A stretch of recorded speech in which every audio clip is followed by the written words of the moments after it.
Langkah pertama untuk menghasilkan SPSS yaitu combine data dari Excel, yaitu dimulakan dengan alih kumpulan pertama, copy Excel dan paste dia ke SPSS. Ini bagi data alih kumpulan yang pertama. Kemudian diikuti dengan data alih kumpulan yang kedua, copy Excel dan kemudian paste dia di SPSS secara teratur. Dan yang ketiga, data alih kumpulan yang ketiga, copy Excel kemudian paste dia di SPSS. Seterusnya, data alih kumpulan yang keempat, copy data dari Excel dan kemudian paste dia di SPSS. Berikut merupakan cara combine data dan terhasillah 40 orang ahli daripada ahli kumpulan kami berempat. Seterusnya, langkah membuat penyaringan data. Yang pertama, tekan transform, compute variables. Di target variable letak total SWLS. Kemudian di function group pilih dan letakkan statistical. Di function and special variables sum dan kemudian letak anak panah ke atas. Sum letakkan, pilih SWLS 1 anak panah koma. Yang kedua, masukkan SWLS 2 anak panah koma. Yang ketiga, SWLS 3 anak panah koma. Seterusnya SWLS 4 anak panah koma. Dan yang terakhir SWLS 5 anak panah. Oke, dan kemudian tekan OK. Selepas combine data setiap alih kumpulan dan proses penyaringan data dibuat, saya akan tunjukkan langkah-langkah untuk membuat descriptive statistik. Yang pertama, tekan analyze, tekan statistik descriptive, tekan frequency. Kemudian di bahagian variables pula, masukkan jantina, masukkan fakulti, program pengajian dan juga tahun pengajian. Kemudian masukkan kumpulan umur. Tekan butang statistik, tick quartile, tick mean, median dan mode. Kemudian tick standard deviation, tekan tick variance, tick range, tick juga minimum dan juga maksimum. Kemudian tekan continue. Tekan butang chart. Di sini tekan histogram dan show normal curve on histogram, tick. Kemudian tekan continue dan tick OK. Oke, ini adalah hasil daripada data tadi. Dia akan menunjukkan jadual seperti inilah.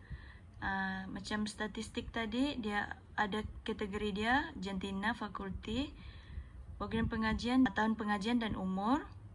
Dan di bawah dia akan tunjukkan jadual untuk jantina, fakulti, program pengajian, tahun pengajian dan juga kumpulan umur, dan juga histogram. Di sini kita lihat bilangan untuk jantina, lelaki dan perempuan tidak seimbang. Untuk ini adalah histogram untuk fakulti, program pengajian, tahun pengajian, dan juga untuk kumpulan umur. Langkah seterusnya adalah masuk kepada data SPSS tadi, tekan Analyze, tekan Static Descriptive, tekan Descriptive. Okey, dekat variables tadi, masukkan macam tadi, tekan Gentina, masukkan fakulti, program pengajian, tahun pengajian, dan juga kumpulan umur. Kemudian tekan OK. Okey, ini adalah hasil daripada data kumpulan kami, iaitu statistik deskriptif. Seterusnya adalah analisis ujian One Way ANOVA bagi kepuasan hidup pelajar.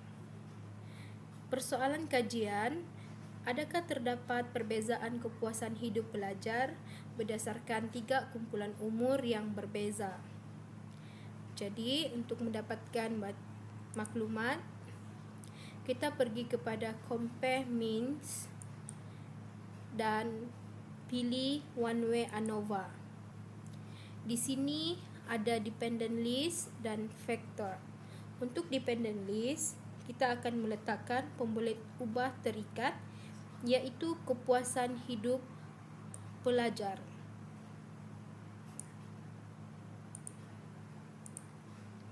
Faktor pula, kita akan letakkan pemboleh ubah bebas, iaitu kumpulan umur. Sebelum itu, kita akan pergi kepada option. Kita akan pilih descriptive, homogeneity of variance test, dan means plot. Tekan continue. Seterusnya, kita pergi kepada post hoc. Di sini kita akan klik to key dan klik specify the significance level, iaitu 0.05. Tekan continue. Setelah itu, tekan OK. Di sini data menunjukkan kepuasan hidup bagi pelajar mengikut kumpulan umur yang berbeza. Untuk deskriptif, jadual ini menunjukkan penilaian kepuasan hidup pelajar mengikut 3 kumpulan umur yang berbeza. Seterusnya, kita pergi kepada test of homogeneity of variance. Di sini jadual ini menunjukkan ujian Levene statistik bagi menentukan varian seimbang adalah signifikannya K lebih kecil daripada 0.05. Jadual ANOVA menunjukkan nilai DF 237 dan nilai F adalah 969, dan aras kesignifikannya tidak menunjukkan signifikan sebab K lebih besar daripada 0.05. Jadi di sini mengikut jadual ANOVA menunjukkan tiada perbezaan yang signifikan di antara 3 kumpulan umur yang berbeza. Jadi ini bermakna hipotesis null mengatakan bahawa tidak terdapat perbezaan kepuasan hidup pelajar berdasarkan 3 kumpulan yang berbeza diterima. Seterusnya, analisis one-way ANOVA, iaitu menguji kebahagiaan hidup pelajar. Di sini persoalan kajian, adakah terdapat perbezaan antara kebahagiaan hidup pelajar dengan program pengajian pelajar. Jadi, kita akan pergi kepada analyze dan pergi kepada compare means dan pilih one-way ANOVA. Di sini kita melihat ada dependent list dan juga factor. Untuk dependent list ini, kita akan memasukkan pemboleh ubah terikat, iaitu kebahagiaan hidup pelajar. Dan yang kedua faktor adalah pemboleh ubah bebas, iaitu program pengajian pelajar. Sebelum itu, kita akan pergi kepada option. Kita akan memilih descriptive, homogeneity of variance test, means plot, dan tekan continue. Seterusnya, kita pergi kepada post hoc. Kita akan memilih to key dan kita akan memilih specific of significance level, iaitu 0.05 dan continue. Setelah itu, kita akan tekan OK. Di sini menunjukkan jadual deskriptif kebahagiaan hidup pelajar berdasarkan program pengajian. Di sini kita belum dapat menentukan means significant sama ada seimbang ataupun tidak. Jadi, kita akan pergi kepada jadual test of homogeneity variance, di mana jadual ini menunjukkan ujian Leibniz statistik bagi menentukan varian seimbang adalah K lebih kecil daripada 0.5. Jadi jadual ANOVA menunjukkan nilai DF 3.32 dan nilai F adalah 1.446 dan aras kesignifikan tidak menunjukkan signifikan, iaitu K lebih besar daripada 0.05. Jadi kita pergi kepada jadual ANOVA.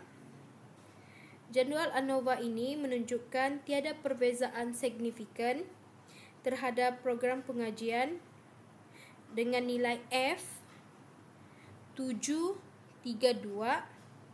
sama dengan 1.446.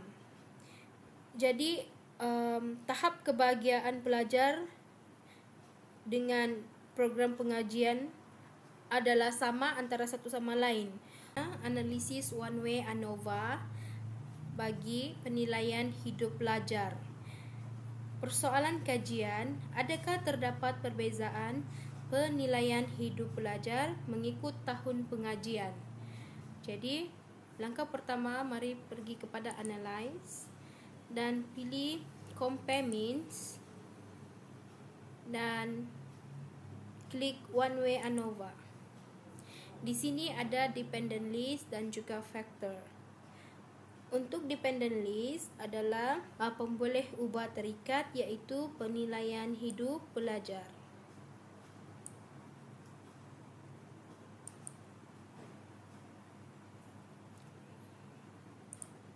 Manakala faktor adalah pemboleh ubah bebas, iaitu tahun pengajian pelajar. Sebelum itu, kita akan pergi kepada option dan memilih descriptive homogeneity of variance test dan means plot. Continue. Dan selepas itu pergi kepada post hoc, pilih to key, tukar kepada specific the significance level, iaitu level 0.05. Continue. Setelah itu klik OK. Di sini jadual deskriptif menunjukkan penilaian hidup pelajar mengikut tahun pengajian. Pada peringkat ini kita belum dapat melihat kesignifikan terhadap penilaian hidup pelajar mengikut tahun. Kita pergi kepada jadual yang kedua, iaitu test homogeneity of variance, di mana jadual ini menunjukkan ujian Leibniz statistik yang menentukan varian seimbang adalah K lebih kecil daripada nilai 0.05. Jadi, jadual ANOVA menunjukkan nilai di F3 dan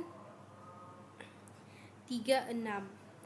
Jadi, nilai bagi F adalah 318 dan aras ke signifikan tidak menunjukkan signifikan kerana nilai K lebih besar daripada 0.05. Jadi mari melihat kepada jadual ANOVA. Jadual ANOVA ini menunjukkan tiada perbezaan signifikan terhadap penilaian hidup pelajar dengan nilai F336 sama dengan F sama dengan 318. K lebih besar daripada 0.5. Jadi ini bermaksud bahawa tiada perbezaan signifikan terhadap penilaian hidup pelajar. Ini bermakna mengikut setiap tahun pengajian mempunyai tahap penilaian hidup pelajar serata antara satu dengan yang lain. Yang pertama kita masuk analyze, lepas tu masuk regression, pilih linear, dan seterusnya kita akan nampak ni. Di dependent kita akan masukkan TSHR, tekan anak panah, dan di independent pula iaitu block 1 of 1 kita masukkan CLLS, tekan anak panah, seterusnya method enter dan tekan statistik, terus tick estimate, tick model fit, tick descriptive dan continue. Tekan plot, lepas tu tekan ZPRED untuk masukkan ke X dan ZRESID masukkan ke Y. Oke, seterusnya pilih nominal probability plot dan tekan continue. Tekan OK.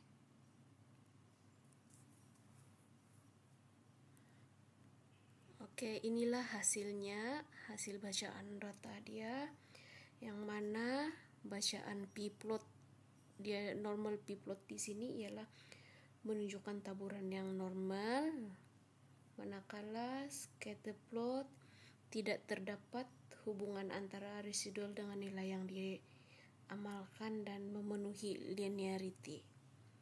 Terus tu ringkasan model pula iaitu atau model summary, nilai R-square bagi model 1 adalah sebanyak 0.664 iaitu 66.4%. Seterusnya hasil bagi ANOVA bagi regresi mudah ialah ujian F bagi model 1 ialah 1,38 bersamaan dengan 75.113, menunjukkan bahwa model regresi adalah signifikan.